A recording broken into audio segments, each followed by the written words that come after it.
Hello everyone, कैसे हैं आप सब। आज ये एक क्वेश्चन लेकर आया हूँ।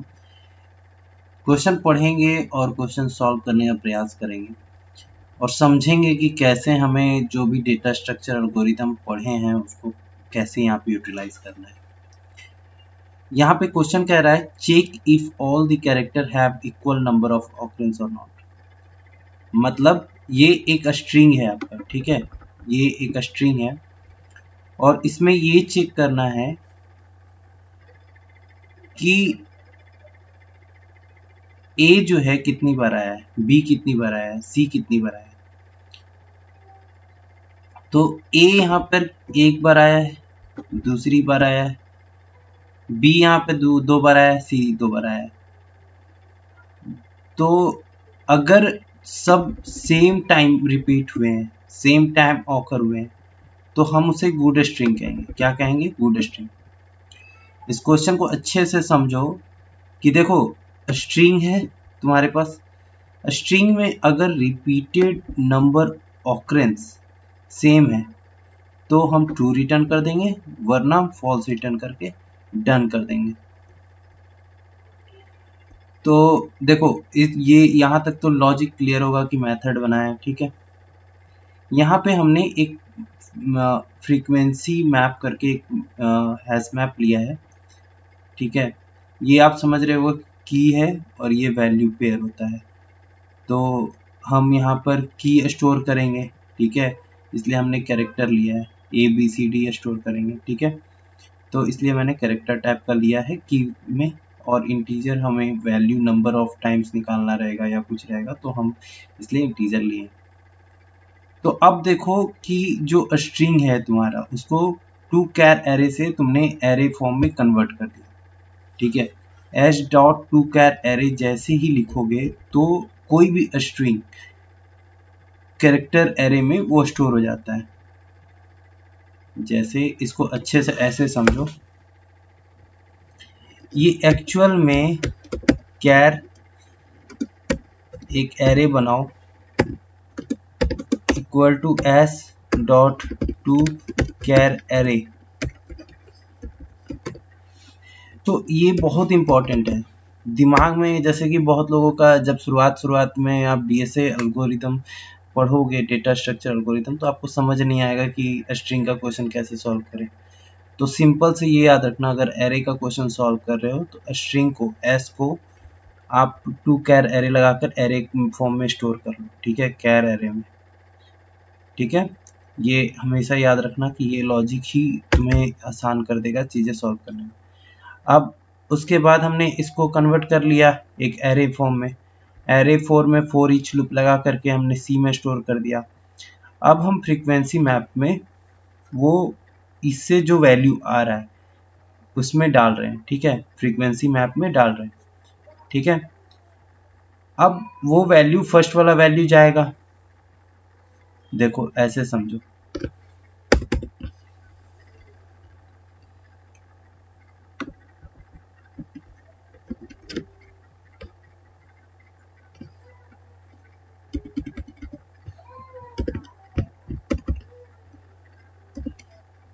ठीक है, ये फॉर्म में। तो अब ये मान लो कि ये है, ठीक है। अब ये एरे के फॉर्म में स्टोर हो गया, तो एरे के फॉर्म में कैसे होगा, कैर, ठीक है, S dot to char array किए हो तो वो एरे के फॉर्म में कन्वर्ट हो जाता है। एरे के फॉर्म में कन्वर्ट होगा तो ए हो जाएगा, स्लैश कर लो बी, मतलब इसी को कॉपी करो,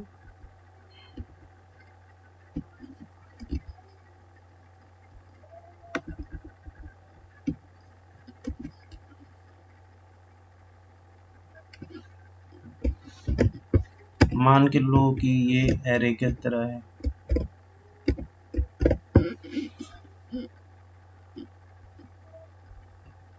ठीक है। तो अब देखो क्या होगा कि पहले ए जाएगा, इसमें डलाएगा, ठीक है, उसमें चेक करेगा कि उसका जो वैल्यू यहाँ पे जैसे कैरेक्टर वो मान लो कि ए डलाया, ठीक है, फर्स्ट टाइम में तुमने ए डाला, ठीक है, ए मान लो डाला, ठीक है, ए गया अंदर। अब ए गया तो फ्रीक्वेंसी मैप डॉट गेट और डिफॉल्ट वैल्यू ऑफ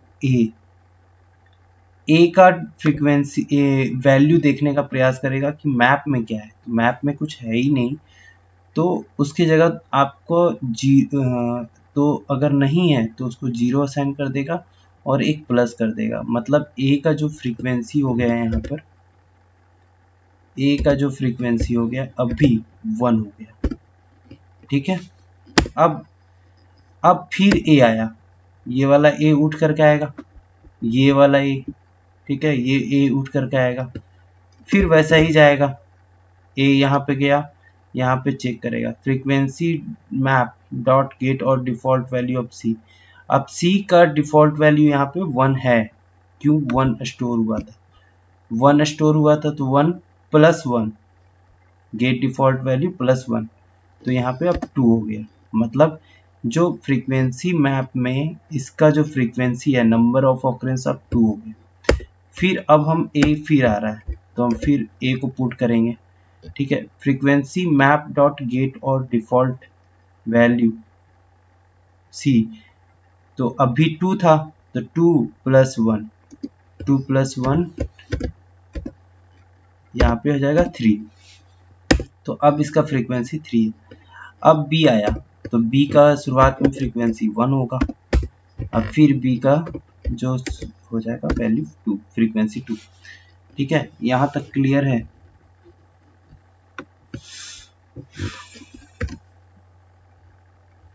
ठीक है, तो यहाँ तक क्लियर होगा आई थिंक।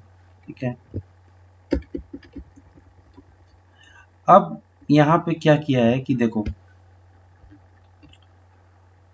फ्रीक्वेंसी नाम का एक वेरिएबल ले लिया। ठीक है, अब फ्रीक्वेंसी मैप का पूरा वैल्यू उठाया।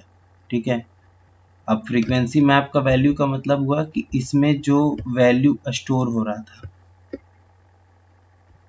ठीक है, अब उसको वैल्यू में डाल दिया। अगर फ्रीक्वेंसी इक्वल टू -1 है, इसका मतलब अच्छे से समझो कि अगर वही का वही है तो फ्रीक्वेंसी में वैल्यू को अपडेट कर देना है। मतलब यहाँ पे कि फ्रीक्वेंसी में उस वैल्यू को ऐड कर देना। अगर frequency not equal to value है, ठीक है, तो रिटर्न फॉल्स कर देना, नहीं तो रिटर्न ट्रू कर देना। ये चीज़ को अच्छे से समझो कि इसमें ये कह रहा है कि एक फ्रीक्वेंसी नाम का वेरिएबल बनाया। ठीक है, अब वैल्यू में तुमने फ्रीक्वेंसी मैप के वैल्यू को कॉल किया है तो वैल्यू आ जाएगा वहाँ पे। अब वैल्यू मान लो कि आया वहाँ पर frequency dot map dot value को आ रहा है 2 और 3। ठीक है, यहाँ पे 2 और 3 है। ठीक है,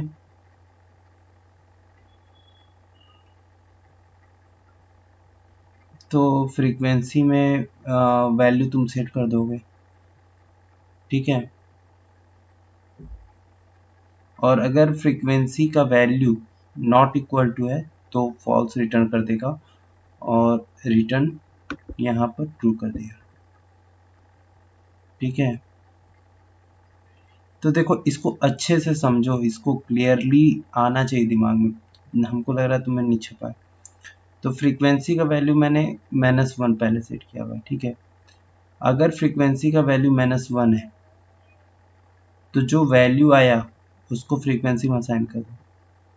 ठीक है, अगर फ्रीक्वेंसी तुम -1 नहीं ले रहे हो, ठीक है, फ्रीक्वेंसी नॉट इक्वल टू अगर वैल्यू है तो फॉल्स रिटर्न कर दो।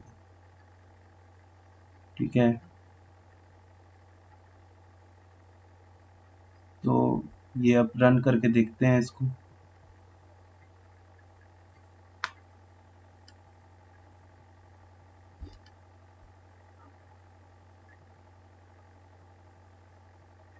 एक्सेप्ट हो गया है, अब सबमिट करके देखता हूँ। सबमिट भी हो गया है। तो आशा करते हैं ये क्वेश्चन आपको समझ में आया होगा और नेक्स्ट क्वेश्चंस फिर मैं लेकर आऊँगा। हमारे चैनल को सब्सक्राइब करें, लाइक करें, और बहुत बेसिक तरीके से समझाने वाला हूँ, बहुत फंडामेंटल, कि आपको डेटा स्ट्रक्चर एल्गोरिदम बहुत आसान लगने लगेगा। आप आसानी तरीके से बहुत अच्छे से क्वेश्चन सॉल्व करते हुए होंगे। Thank you, bye, tata, love you all.